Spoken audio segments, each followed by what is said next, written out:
आवाज़ के दुनिया के दोस्तों, कल मैंने जो आपको कहानी सुना रहा था, उसका आखिरी अंश रह गया था, जिसे मैं उसे कंटिन्यू करते हुए आपको बता रहा हूँ कि जब मैं साधु के पास में जाके बैठा, मैंने जब उनसे पूछा कि आप अगर पंडित जी बुरा न माने हैं तो मैं एक बात पूछूं।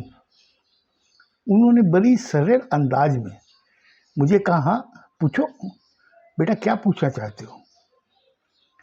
उनके इस सरल भाव को देख करके मेरी हिम्मत बढ़ी और मैंने उन्हें कहा कि गुरुजी, आप वो सामने बैठी नई नवेली दुल्हन को क्या देख रहे थे। उन्होंने मेरे भाव को देखा और फिर मुझे कहा, बेटा तुम क्या बोलना चाहते हो। बोले, गुरुजी मैं बहुत देर से बात कर रहा था, आप उस बच्ची को बार बार देख रहे थे, और जबकि मैं अंदर अंदर सोच रहा था आपकी उम्र 70 साल की है और वो बच्ची की उम्र कितनी होगी आप भी जानते हो। इतना कहने था कि उन्होंने बड़ी ही सरल अंदाज में मुझे समझाया। बोले, बेटा तुम जो मुझे पूछना चाहते हो मैं अब तेरे को बताता हूँ, सुनो। मैं उस लड़की को बार बार जो देख रहा था, तुम देख मैं अपने हाथ में माला भी जप रहा था। लेकिन बेटा एक चीज समझो, हम लोग इस दुनिया के मोह माया को छोड़ करके हम लोगों ने ये भगवा वस्त्र पहना है। हमको दुनिया से कोई मतलब नहीं, कोई लोभ मोह वासना, ये सब चीज से हम लोग परे हो गए हैं। तो गुरुजी जब आप परे हो गए हो तो फिर आप क्या देख रहे थे। बोले, बेटा बात ये है कि मैं जो उसके मस्तक की रेखा को जो देख रहा था, वो अंदर ही अंदर मेरे अंदर एक द्वंद्व चल रहा था कि ऐसा हो नहीं सकता, और बार बार मैं माला जप रहा था। और फिर मेरा एक मन कहता, नहीं ऐसा हो भी सकता है। फिर मेरा मन कहे, नहीं ऐसा हो नहीं सकता। ये चीज हो रही थी। तो बोले, गुरुजी आप क्या देख रहे थे, और क्या आपका मन बार बार बोल रहा था कि ये नहीं हो सकता, ये हो सकता है। बोले, बेटा मेरी ये माला पूरी हो जाने दे, उसके बाद में मैं तेरे को बताऊंगा। कुछ ही मिनटों बाद में वो जो माला फेर रहे थे, वो माला उनकी पूरी हुई। तब उन्होंने मुझे कहा कि बेटा अब एक काम करो, तुम जाके अपनी सीट में बैठो और तुम लड़के को मेरे पास भेजो। मैंने कहा ठीक है गुरुजी, भेजता हूँ। फिर मैं अपनी सीट पे आ गया। मैंने लड़के को इशारा किया, जाओ। लड़का तुरंत समझ गया कि पंडित जी उन्हें बुला रहे हैं। कोई जो पूछना चाहता था वो तुरंत जाके पंडित जी जो गुरु जी के पास बैठ गया। हाँ गुरु जी आप बताइए। बोला, बेटा एक चीज़ मैं तुमसे पूछता हूँ, तुम मुझे सही जवाब दोगे क्या। बोला, हाँ गुरु जी आप पूछिए ना।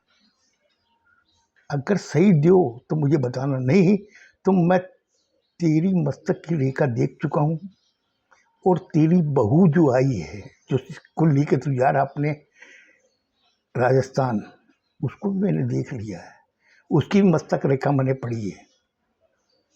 अब तू बता, जो मैं तुमको पूछना चाहता हूँ उसको सही जवाब देगा तो। बोला, हाँ गुरुजी मैं सही जवाब दूंगा। अब तू बता बेटा कि तुम किसी औरत को खुश कर सकते हो। उसने जो पंडित जी ने सपाट जिस हिसाब से उससे सवाल कहा, सवाल कहते ही लड़के के चेहरे का पूरा पानी उतर गया। और फिर बाद में उन लोगों ने आपस में क्या बातें की मुझे मालूम नहीं, ली इतनी मेरी कान में पड़ी थी। उन्होंने खाली उससे यही कहा था, क्या तुम किसी लड़की को खुश कर सकते हो, इतना ही सुना था। उसके बाद में फिर वो धीरे धीरे क्या बात कर रहे थे मुझे मालूम नहीं। काफी देर आपस में उन लोगों की बातें होती रही।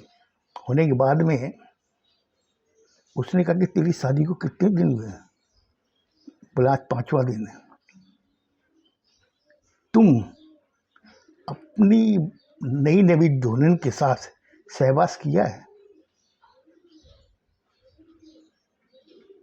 लड़के ने कहा नहीं साहब, अभी सही से मौका ही नहीं मिला हम लोगों को।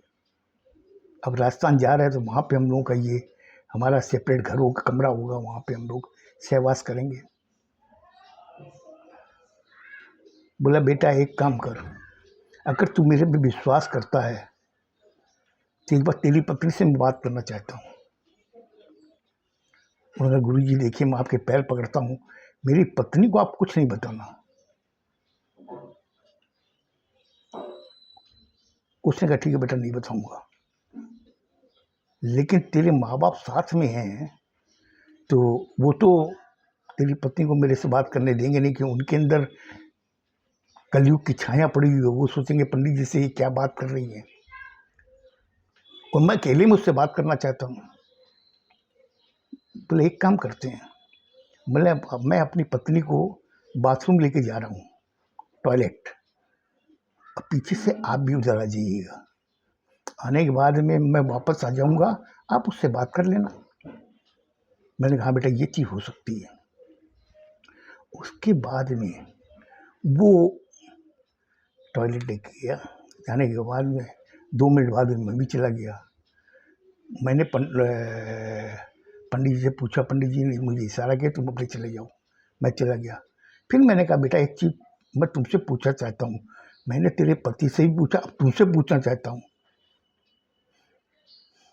बोले मैं भी एक बड़ी समस्या में हूँ और मैं भी आपसे बात करना चाहती थी, लेकिन आप मुझे बार बार क्या देख रहे थे। बोले बेटी क्या देख रहा था नहीं देख रहा वो भूल जा, मैं तुझसे पूछना चाहता हूँ क्या तू किसी मर्द को खुश कर सकती है। इतना कहना था कि लड़की के चेहरे का पूरा पानी उतर गया। एकदम उन्होंने जाके उसका पैर पकड़ लिया गुरु जी के। बोले गुरु जी आपको कैसे मालूम है। बोले बेटी मैं सब जानता हूँ कि मैंने तेरी मस्तक की रेखा देखी है, और मैं जानता हूँ कि तुम एक साधारण नारी नहीं है, और इस नारी को समाज स्वीकार भी नहीं करता है। और यही चीज मैंने लड़के के अंदर भी देखी, और वो भी किसी औरत को खुश नहीं कर सकता। और वो समाज के अंदर अगर उसको समाज में पता चल जाए तो वो भी उसकी मजाक उड़ाएंगे, उसको क्या समझेंगे। तो बेटी यही चीज मैं पूछना चाहता था। बोले गुरु जी आप किसी को मत बताना, लेकिन मेरे माँ बाप ने मुझे बहुत संभाल के रखा। उनको जब पता चला कि मैं एक साधारण नारी नहीं हूँ तो उन्होंने किसी को बताया नहीं, और मुझे मेरा पालन पोषण किया। आज मेरी उन्होंने शादी कर दी, काफ़ी उन्होंने दहेज दिया। बोले उन्होंने दहेज लिया, बोले उन्होंने एक भी दहेज नहीं लिया। वो नहीं लेने का कारण था कि वो भी ऐसा ही है।